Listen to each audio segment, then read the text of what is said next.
I just want to say good morning, Vietnam. John, my hair is on It fire. is Marlin. What happened? You need to go put it out?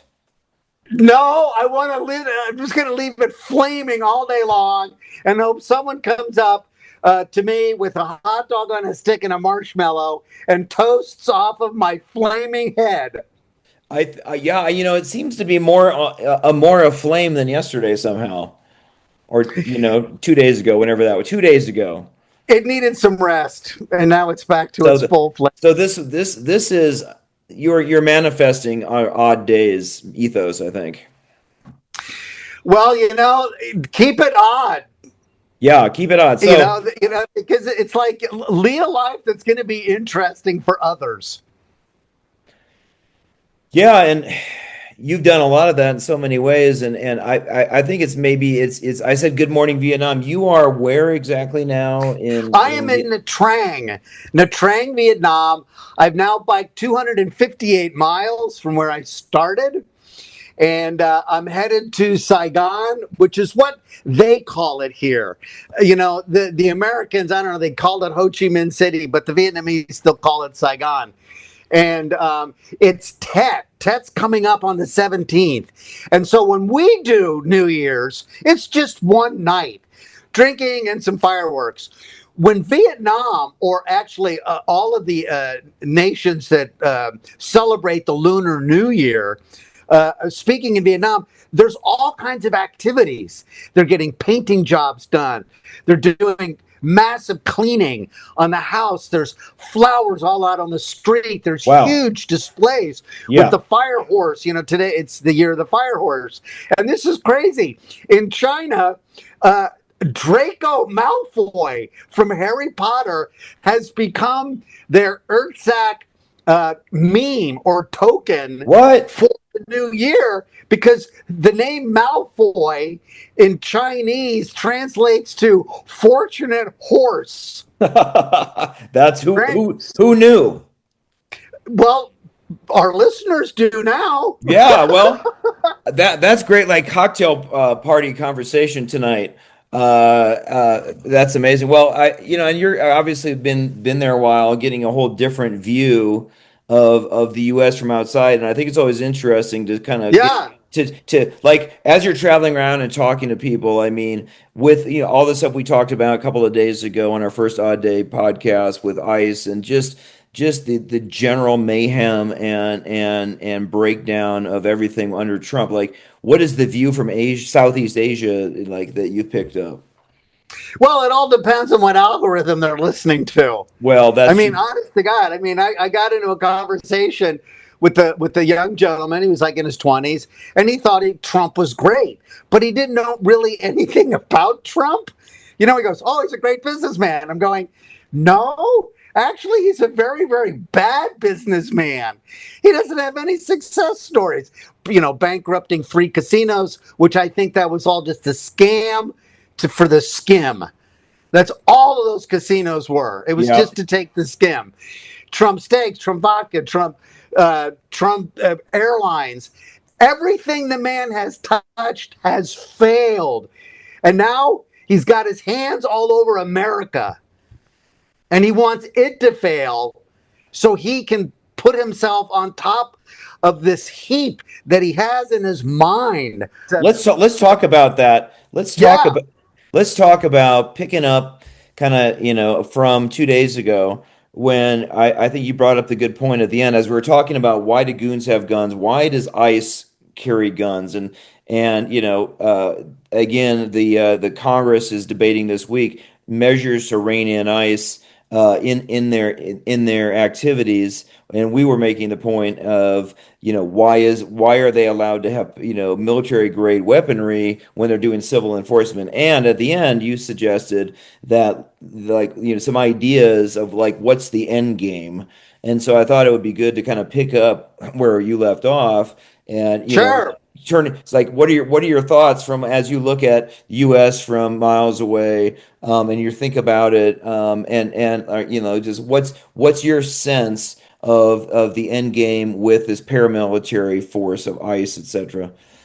Okay, so the police in America has become more and more militarized over the years, you know, and you could say, well, that's because the criminals have more guns and heavier guns and assault rifles, so the police have to fight fire with fire. That's not going to stop the gun violence. It's just not. And so, Trump has already pointed out that he wants to nationalize the elections. He's grabbed ballots down in Fulton County. He continues with his big lie that the election was stolen from him, even though 60 courts overturned that. Doesn't matter. It doesn't matter. He read Mein Kampf. And in Mein Kampf, it says if you tell a big enough lie, enough times people will just simply accept it to be the truth. Do you think he actually read the book? He got it from somewhere. He got that from somewhere. Or Putin in one of his backroom conversations says, yeah, just keep saying the same thing over and over again. Don't back down.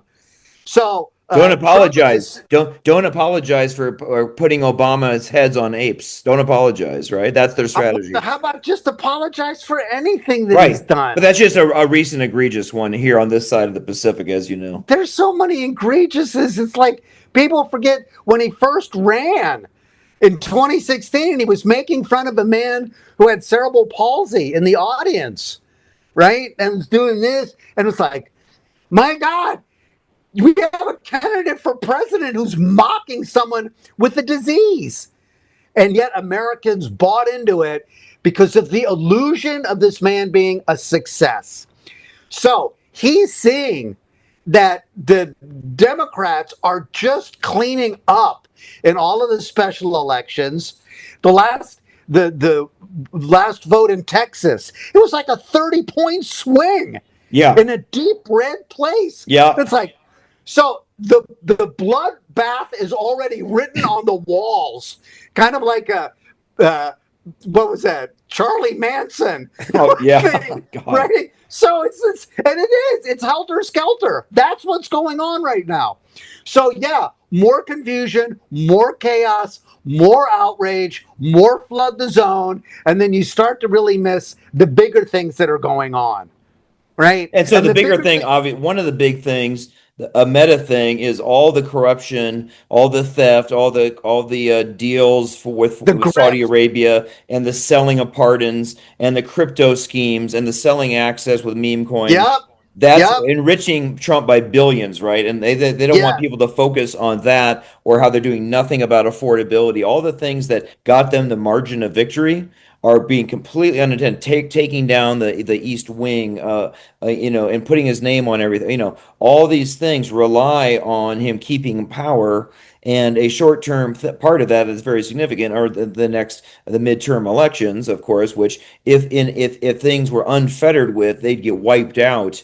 In this building, like 65% of people are not on board, even with immigration, which is traditional Republican strong issues. So you're starting to see a lot of Republicans quit, etc., and they're getting less and less popular. Hence, therefore, what is the role, do you think, and coming back to that, of building this paramilitary operation and making it normative, right? Like the more you just do it, like every day, it just becomes like it should have been. This is a shocking thing, right? Like you have a paramilitary operation killing citizens on the street and terrorizing people solely based on the color of their skin. End of story. That's and so then the question is, in your view, like what's the line between the debate we're having today about these goons having guns and being completely unaccountable and operating with impunity, under a blanket of immunity and permission and direction from Trump? What's the line between what they're creating and cultivating and funding, and what the end game of how that paramilitary group could be deployed, in say around elections, and what do we do about it? Well, that's just it. I don't know that it's going to be possible that there's enough military to go out and patrol every single polling place. Well, and mail-in ballots. That's why America. People just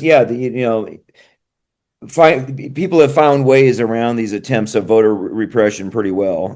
But this is a whole nother level of, skullduggery that they have going on, and then we've never had this private paramilitary force. So again, Wait a minute. Skullduggery? Anybody who uses the word skullduggery knows where the skeletons are hidden. well, I think earlier we were talking about milieu, so it's like that. Well, yeah, Okay, let's. How about you, how about a sentence with skullduggery and milieu in it?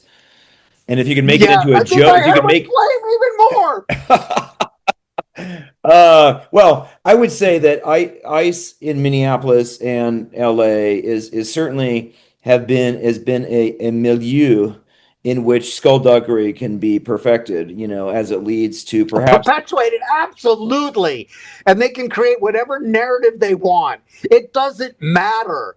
I mean, you look at the narrative they created about Petty and Renee Good, and it's just like, wait a second. Well, If and they anybody. can twist, if they can twist it, if Well, they can twist something that is now so it's obvious. so the new factors are paramilitary, AI, right? And so this whole situation has been flooded with people not knowing what is truth.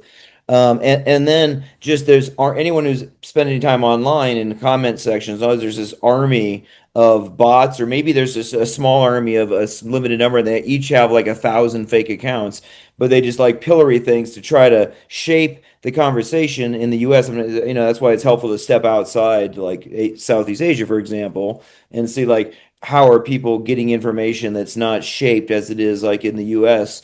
By this bot farm, that tries to, So to your point, they can just create a narrative and then it gets amplified in these situations and never feel a need to change. Yeah, and it's the narrative is a fictitious narrative.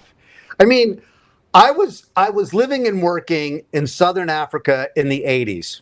Hmm. I was doing my show at a place called Sun City, and at the time, a lot of Americans were boycotting Hmm. that because it was Yep. during the apartheid regime. Yep. And however, the British artists were playing, and believe it or not, I got to party with Queen.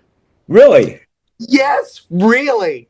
They did Wow. a show because I was performing in the other show, the review show. There was a big arena where the rock shows and things happen. And then there was the show where the production happened with the Yeah. girls and the dancing, this and the variety acts. So they came to see my show. I came to see theirs, and we went and partied afterwards. So, but the point I'm bringing up is the fact that you're saying people aren't getting the true picture. And I saw this back in 85. I grew up in the South, the deep South, where I saw racism all the time. So when I went to Southern Africa, it was actually in a free state, Botswana. So Yep. there's multiple free states within the country of South Africa. I didn't see anything remotely resembling the cruelty and the racism that existed in America. Mm. And yet Americans were saying, "Oh, you apartheid regime, you need to change it, you need to do something different, you can't keep doing that, et cetera, et cetera, et cetera," without really understanding the dynamics or the economics of what was going on there. Yep. So yeah, America's in its own little bubble. And I'm seeing something on the screen here. Yeah, well, 202 yesterday you wanted me to share the number 202-224-3121.